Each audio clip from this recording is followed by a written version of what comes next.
14 millions de Britanniques étaient devant l'une des deux principales chaînes de l'audiovisuel public britannique, le 6 mai dernier, pour suivre le couronnement du roi Charles III et de la reine Camilla.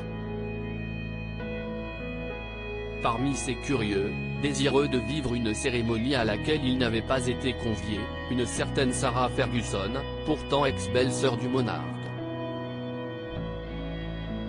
Alors que son ex-mari, le prince Andrew, ses filles, les princesses Eugénie d'York et Béatrice d'York, et ses gendres, étaient aux premières loges, ils étaient en effet aux côtés du prince Harry, relégué au troisième rang dans l'abbaye de Westminster depuis ses provocations multiples à l'encontre de la couronne britannique. La duchesse d'York a dû se contenter de la retransmission télé à cause de son statut de divorcée. Qu'importe, celle que la presse britannique surnomme affectueusement Fergie accepte volontiers son sort et ne garde visiblement aucune rancœur à l'encontre de son ex-beau-frère. Le roi et la reine ont entamé leur règne de la plus merveilleuse des manières, s'est-elle ainsi enthousiasmée lorsque Gala lui a demandé, à l'occasion d'un entretien exclusif, ce qu'elle avait pensé du couronnement.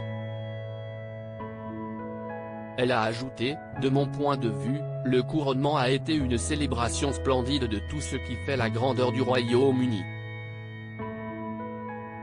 Sarah Ferguson, son évolution physique en 40 clichés. Sarah Ferguson honorée d'avoir assisté au concert du couronnement aussi protocolaire soit-il, le sacre aurait, selon elle, tout de même permis au roi de montrer son vrai visage.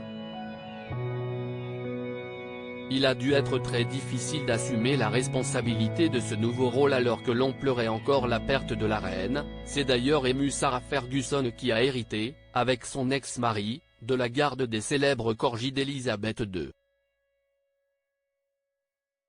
Soutien indéfectible de la firme malgré ses déboires conjugaux avec le prince Andrew, celle qui est récemment devenue grand-mère pour la troisième fois, avait été conviée au fameux concert du couronnement, donné le 7 mai dernier au château de Windsor.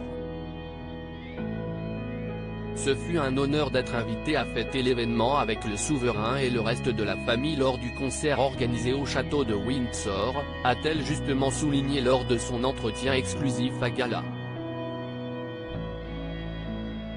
Article écrit en collaboration avec 6 Médias. Crédit photo, Backgrid UK.